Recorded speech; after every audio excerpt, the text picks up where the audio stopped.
So I have a confession, I'm not a huge player of indie games or individual titles. I've always stuck with my Resident Evils, Final Fantasies and Zeldas, especially as I've gotten older. The only other indie game I've played, which was at the end of 2023, is Alyssa, a doll-like survival horror mixed with Resident Evil and Alice in Wonderland, which I really loved playing. Over time, I've slowly been adding indie games to my wish list, and Nightmare of Decay has been sitting there for quite some time now. After reading the reviews on how Nightmare of Decay is a short survival horror love letter to 90s and early 2000s survival horror, I just knew I had to purchase and finally play it.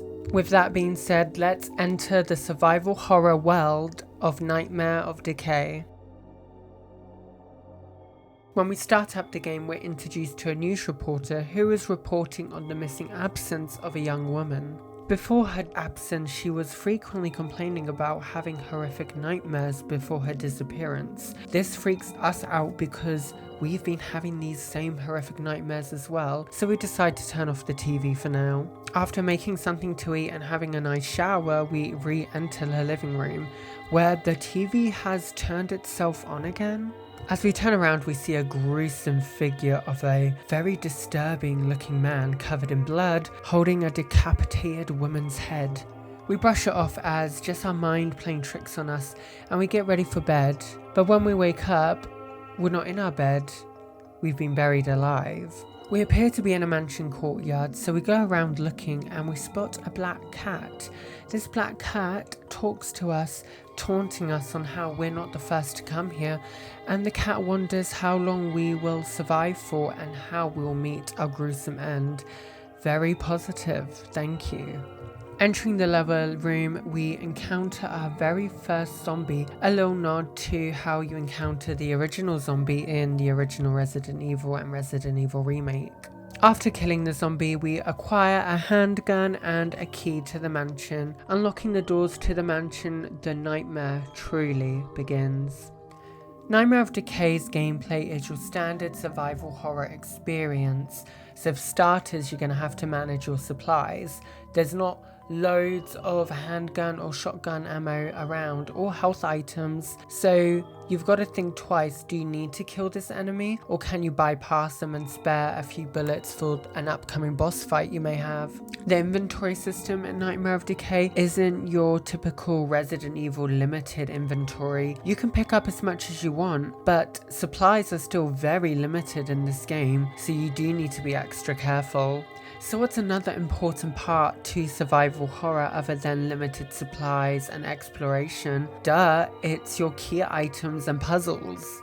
So it's your standard stuff. You're going to need to find keys for certain locked doors or parts that fit into a certain puzzle or puzzle box. Your very stereotypical survival horror things. I appreciate Nightmare of Decay wears its inspirations with pride. A lot of the puzzles take inspiration from Resident Evil and Silent Hill.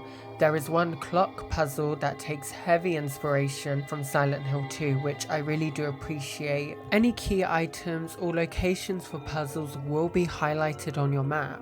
This feature is very welcomed and is so helpful, so hopefully you're not going to get too lost. So why don't we hop into some of these demonic enemies you'll be encountering. So Nightmare of Decay has your standard enemies you'll face at the start, like your classic zombies and then zombie dogs. Then at the start of the midway point, you get your cultists, which is a very nice nod to RE4. They even sound very similar. And then eventually you'll get your crazier enemies and bosses. When you're trying to progress to the next big area of a game, you will fight a whole squad of knights. You will also have a boss fight with that crazy chainsaw man. That boss was really hard, that fight was really hard, it can go straight to hell. That doesn't mean it's bad, it's a good fight, I just sucked at it. You also fight a demonic bunny. That demonic bunny can also go straight to hell. I even had a moment when I was in the library in the main mansion and I found a chest. Very excited to open it, what goodies are inside. I was attacked by a limbless Dark Souls mimic. It was absolutely terrifying. I hate the mimics in the Dark Souls games, so I hated this enemy in this game. It was probably the most terrifying enemy for me. I just don't like how its mouth opens and it tries to eat you. It's just gross and terrifying. Every encounter you have with any type of enemy, you've always got to be on your guard. They do pack quite a punch. Nightmare of Decay can be quite a difficult game in my opinion, but that's like the fun of it, that's the challenge of it. So you've always got to make sure you're prepared for each encounter, no matter if it's your standard zombie or something even more terrifying. So Nightmare of Decay has 3 iconic locations. The first one is the mansion. If you've played Resident Evil 1 Remake with the Spencer Mansion or any other horror games that have a spooky mansion, you're going to feel right at home with this first area. It's your very classical, creepy mansion in the middle of the woods. What am I doing here? But those classics are classics for a reason, and I love the mansion in Nightmare of Decay. The second area is the basement, and I don't have a lot of thoughts on the basement. It's a very filler area, like you just go in here, you do a few objectives. The only iconic thing really is the Chainsaw Man boss fight, but that's really much it. It's not a bad area, it's just not a standout area in my opinion. And the final area is the dungeon. I'm just a sucker for that dark fantasy aesthetic, and the dungeon gives me exactly that. It's very spooky. I just love it. It's my favorite area in the whole game. I'm a sucker for it. What can I say? I also just love the aesthetic of Nightmare of Decay. It's like a cross between those early 2000 PC games and PS2 games just mixed together. I just love the art style, that old grungy low quality look. It just makes it that much more interesting to look at visually.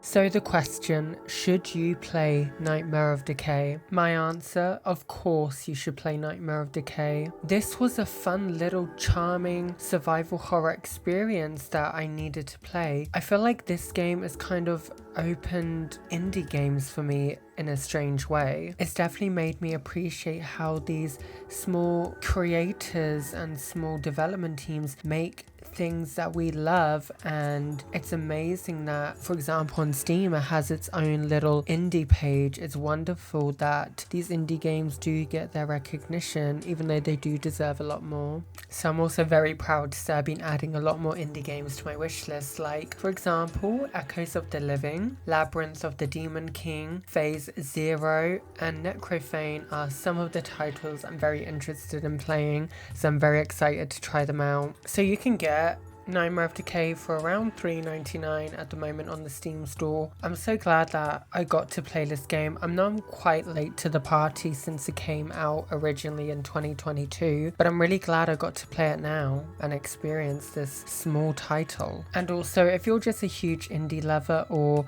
you're kind of looking to buy some games on a budget, since we know games now are very, very expensive, consider Nightmare of Decay, consider it for your list, because you surely will not be disappointed. Thank you so much for watching. I hope you really enjoyed this. I enjoyed making it and enjoyed playing Nightmare of Decay. Like I mentioned earlier, it's on Steam right now for quite a cheap price, so go ahead and grab yourself a copy, and hopefully I'll see you guys in the next one. Goodbye for now.